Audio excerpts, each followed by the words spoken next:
55,000 ప్రధాని ఆవాస్ యోజన పథకం 63,000 కోట్లతో జలజీవన్ మిషన్ కార్యక్రమాన్ని కేంద్రం చేపట్టింది.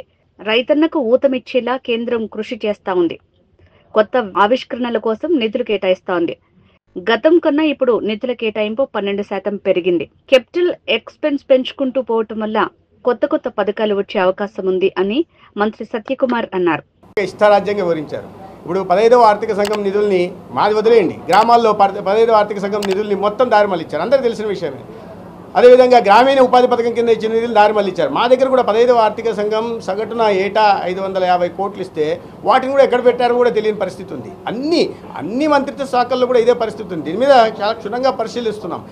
ఒకటి దారి మళ్ళించడం ఒకటైతే, రెండోది ఎక్కడ ఖర్చు పెట్టారో కూడా తెలియని పరిస్థితి. అంత ఒక హెడ్ నుంచి ఒక హెడ్కి మార్చాలంటే మామూలుగా కేంద్ర ప్రభుత్వంలో అయితే చాలా కష్టం. ఇక్కడ అట్లా కాకుండా ఇష్టారాజ్యంగా ఎక్కడికి కావాలంటే అక్కడికి మార్చుకుంటూ పోయారు. చర్య ఉండాలి, అందుకనే గుర్తిస్తున్నామన్నాం. అందుకే గుర్తిస్తున్నామని చెప్పాను నేను. ఒకటి నేను చెప్పిన వాటిలో ఏంది, ఒకటి బకాయిలు పెట్టిపోయారని చెప్పాను, అప్పులు పెట్టిపోయారని చెప్పాను. 15వ ఆర్థిక సంఘం నిధులను దారి మళ్ళీ ఇచ్చారు అని చెప్పాను. ఎక్కడ ఖర్చు పెట్టారు అనేది చూడాలి. ఎందుకంటే వాళ్ళు చెప్తున్న వేరు, క్షేత్రస్థాయిలో జరిగింది వేరు. ఇవాళ 10,032 ఆయుష్మాన్ ఆరోగ్య మందిరాలు నిర్మించాల్సి ఉంటే వాటిని ఆర్థిక సంఘం నిధులతో నిర్మించాల్సి ఉంది, లేదా నరేగా నిధులతో నిర్మించాల్సి ఉంది.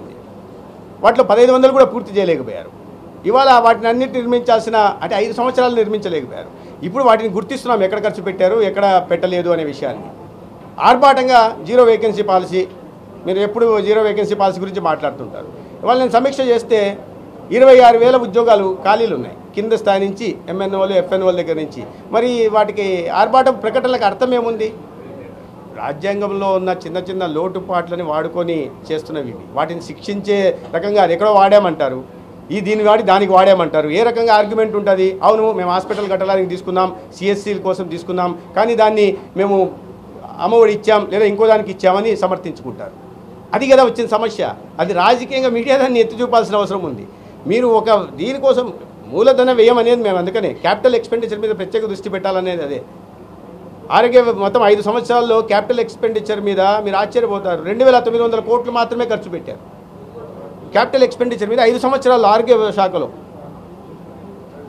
అంటే ఆ డబ్బులు ఇతరత్ర అవసరాలకి వాడారు, అవినీతి పాల్పడ్డారు. అధికార యంత్రాంగం, పొలిటికల్ విల్ ఉన్న లీడర్షిప్ ఉంటే అధికార యంత్రాంగం కూడా పరిమితుల్లో పరిధిలో ఉంటుంది.